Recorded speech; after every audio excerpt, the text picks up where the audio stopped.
জুলাই সনদ বাস্তবায়ন আদেশের খসড়া জাতির সামনে তুলে ধরার দাবি জানিয়েছে এনসিপি। আইনি ভিত্তি নিশ্চিত হলে দলটি সই করবে বলে জানিয়েছে সদস্য সচিব আখতার হোসেন।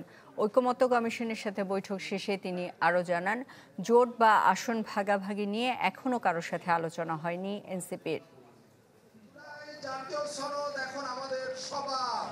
জুলাই সনদ স্বাক্ষর অনুষ্ঠানে বিএনপি জামাত সহ ২৫টি রাজনৈতিক দল অংশ নিলেও ছিল না অভ্যুত্থান পরবর্তী দল জাতীয় নাগরিক পার্টি এনসিপি। ১৭ অক্টোবরের পর শনিবার সংসদ ভবনের এলডি হলে ঐকমত্য কমিশনের সাথে এনসিপির ৫ সদস্যের প্রতিনিধি দলের বৈঠক। এ সময় জুলাই সনদের আইনি ভিত্তি বাস্তবায়ন প্রক্রিয়া সহ বিভিন্ন ইস্যুতে ৩ ঘণ্টা ধরে চলে আলোচনা। নতুন বাংলাদেশ গড়তে এলো জুলফিকার স্টিল। জুলফিকার স্টিল, ইস্পাত দৃঢ় অঙ্গীকার। বৈঠক শেষে এনসিপি সদস্য সচিব আখতার হোসেন জানান, জুলাই সনদ বাস্তবায়ন আদেশের খসড়া এবং এর পরিধি কমিশনকে স্পষ্ট করার তাগিদ দেন তারা।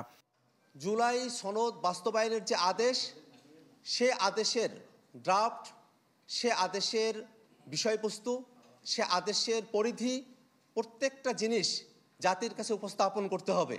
সে আদেশের মধ্যকার বক্তব্য কি, সে বিষয়গুলো তারা আমাদের কাছে এখনো পর্যন্ত উপস্থাপন করতে অপারগতা প্রকাশ করেছেন, যেটা আমাদেরকে এখনো পর্যন্ত আশাবাদী হতে দেয় নাই।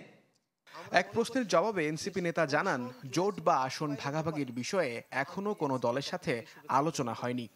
আমরা এখনো পর্যন্ত কোনো দলের সঙ্গে সুনিশ্চিতভাবে জোটের বিষয় নিয়ে, আসনের বিষয় নিয়ে আমরা কোনো আলোচনা করি নাই, কিন্তু আমরা সকলের জন্য ওপেন রয়েছি। আমরা মনে করি যে নির্বাচনী জোট সেটা এক ধরনের বিষয়, আর সনদ বাস্তবায়ন সেটা অন্য ধরনের বিষয়।